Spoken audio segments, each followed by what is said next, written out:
नमस्कार, DV live की team आ पहुंची है महाकाल की नगरी उज्जैन और उज्जैन से हम जानेंगे कि क्या है यहां पर चुनाव का माहौल, किस तरह की यहां पर चुनावी हवा चल रही है। मैं आपको बता दूं कि कुछ समय बाद ही मध्य प्रदेश में विधानसभा चुनाव होने वाले हैं और विधानसभा चुनाव को देखते हुए उज्जैन का जो महाकाल लोक का मुद्दा था, आप जानते हैं, वो गरमाया हुआ था। तो ये महाकाल लोक देख सकते हैं आप, जहाँ पर मूर्तियाँ बनी हुई थी। फिलहाल तो ये मूर्तियाँ पुनः पुरानी स्थिति में आ चुकी हैं और ये है महाकाल का वह भव्य मंदिर जिसको देखने के लिए पूरे देश से और विदेश से भी लाखों की संख्या में भक्त आते हैं और यहाँ दर्शन करके अपनी मांगे मांगते हैं।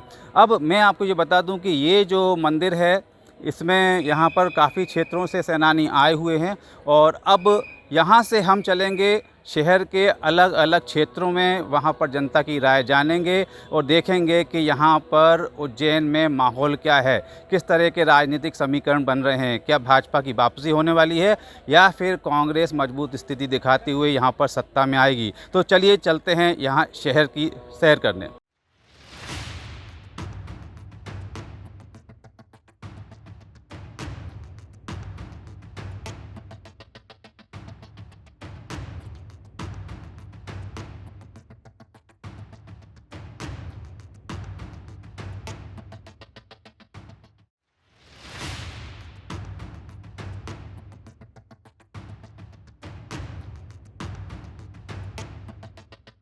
सनातन धर्म पे संस्कृति पे जो सवाल उठाते हैं उन लोगों के लिए कि सनातन धर्म संस्कृति सदा से थी, सदा रहेगी और आगे भी निरंतर चलती रहेगी।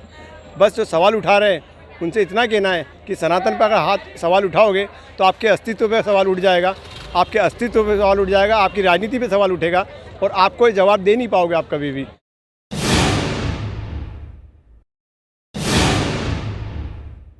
की 3 सीटें हैं और कांग्रेस की 4 सीटें हैं यहाँ पे। और अभी इस क्षेत्र में कौन है इधर पारस जी जैन हैं यहाँ के अभी विधायक, उत्तर में, और दक्षिण में मोहन जी यादव है।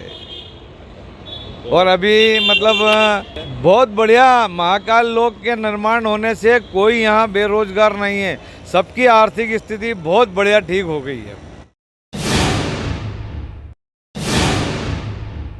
चुनाव का खराब माहौल है, कोई नेता को वोट नहीं देना आपकी बार में। काम ही नहीं करते। ग्रामीण क्षेत्र में रहता हूँ मैं, तो घटिया विधानसभा में चुनाव होता जब भी वोट लेने आते, इसके बाद में कोई आता ही नहीं गांव में। तो बिजली पानी कुछ भी सुविधा नहीं, अरे कुछ भी सुविधा नहीं करते हैं तो आते ही नहीं है वो। तो शिवराज जी का कहना है कि उन्होंने बहुत विकास किया है। शिवराज जी का कहना तो है, पर वो कहाँ आते हैं गाँव में। वास्तव में गाँव में कुछ भी नहीं है कुछ भी। इस बार जनता वोट किसको देगी? हम तो सोच रहे कि केजरीवाल जी आ जाए। दोनों को नहीं देना, भाजपा को भी नहीं देना, इनको तो गली में नहीं घुसने देंगे अगर दो ही पार्टी के कोई आएंगे तो उज्जैन में आप देख रहे हैं कि राजनीतिक माहौल गरमाया हुआ है। तो जब से टिकट का बंटवारा हुआ है, भाजपा में अंदरूनी घमासान यहाँ पर देखने को मिल रहा है। यहाँ पर हम आपको बता दें कि जो देपालपुर से मनोज पटेल को टिकट दिया गया है उसका विरोध हो रहा है। उसके विरोध में थोड़ा सा कार्यकर्ता इकट्ठे हुए। हम यहाँ पर कुछ लोगों से जानकारी लेना चाहेंगे कि किस तरह का विरोध है ये, उसकी हम चर्चा करेंगे। यहाँ थोड़ा बताएंगे किस तरह का ये विरोध है। देखिए, रायन जी चौधरी जो है राष्ट्रीय हित में हिंदू समाज के लिए लड़ते आए हैं और हमेशा लड़ते रहेंगे। इसलिए समस्त हिंदू समाज चाहता है कि देपालपुर विधानसभा से रायन जी चौधरी जी को टिकट दिया जाए। तो ऐसा क्यों लग रहा है? टिकट के बंटवारे में इस तरह से भेदभाव क्यों किया गया है, क्या लगता है आपको? नहीं, स्थानीय उम्मीदवार को टिकट दिया जाए ना। स्थानीय उम्मीदवार जो है और रायन जी चौधरी जी पूरा समाज, हिंदू समाज देख रहा है और समस्त मध्य प्रदेश और सरकार, शासन प्रशासन भी देख रहे हैं कि राष्ट्र और हिंदू समाज के लिए कौन लड़ रहा है ना। वहाँ जहाँ भाजपा हिंदू समाज की हिंदुत्व की बात कर रही है, वहाँ रायन चौधरी जी की टिकट क्यों काटी जा रही है?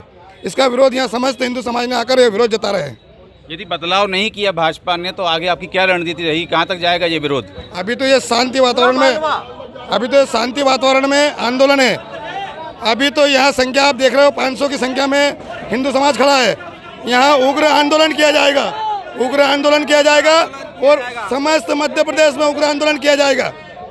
तो देखिए यहाँ पर पूरे मध्य प्रदेश में इस आंदोलन को ले जाने की बात चल रही है। किस तरीके से देखिए यहाँ घमासान चल रहा है। मैं कहूँगा कैमरामैन जरा दिखाएं कि जो विवाद की स्थिति बहुत बढ़ गई है। यहाँ पर जो राजेंद्र चौधरी जी के समर्थक हैं वो किसी भी तरीके से पीछे हटने को तैयार नहीं है। तो उज्जैन में किस तरीके से आप देख रहे हैं कि राजनीतिक माहौल यहाँ पर गरमाया हुआ है और जो भाजपा में टिकट वितरण किया गया है उसको लेकर कार्यकर्ताओं में जो विरोध है वो सड़क पर आ चुका है। अब देखना होगा कि ये विरोध आगे जो है वो चुनाव के माहौल को या हवा को किस ओर ले जाता है।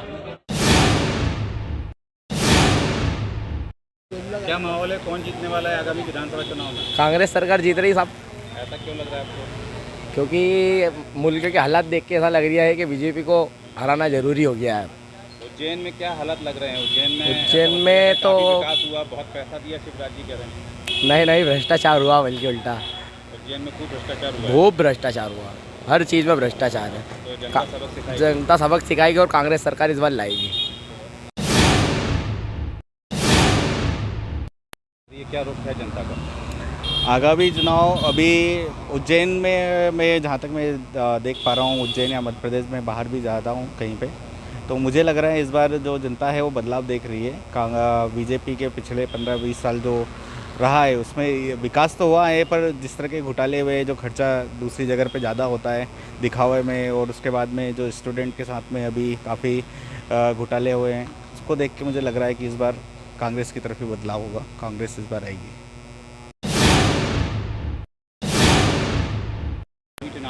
यहाँ का तो अच्छा माहौल है। यहाँ तो कोई मतलब इतना ज़्यादा चिल्ला चोट या कोई ज़्यादा वो नहीं है चुनाव पर। और आगे भी कुछ कांग्रेस की स्थिति मजबूत दिख रही है। आएगा और कौन आएगा? देश की बात कर रहे हैं। देश, भारत देश, मध्य प्रदेश ही। प्रदेश में बीजेपी अच्छा माहौल है, एक नंबर माहौल है। माहौल बदल रहा है और कमलनाथ जी की सरकार आ रही है एमपी में, भारी बहुमत से जीतेंगे। उज्जैन में जो है काफ़ी लोग ऐसा कह रहे हैं कि यहाँ पर महाकाल का मंदिर बन गया है, तो काफ़ी जो है उसकी वजह से लोग महाकाल मंदिर में जो महाकाल लोग बना है वो कमलनाथ जी की देन है। उन्होंने बजट पास करा था इसका, और भाजपा सरकार में उसमें वो हुआ है, क्या बोलते हैं, भ्रष्टाचार हुआ, और कुछ भी नहीं हुआ इसके अलावा। प्रदेश में क्या स्थिति लगेगी? प्रदेश में तो कमलनाथ जी की सरकार बन रही है। और उज्जैन में 7 सीटों में से उज्जैन में 7 में से 7 जीत जाएंगे।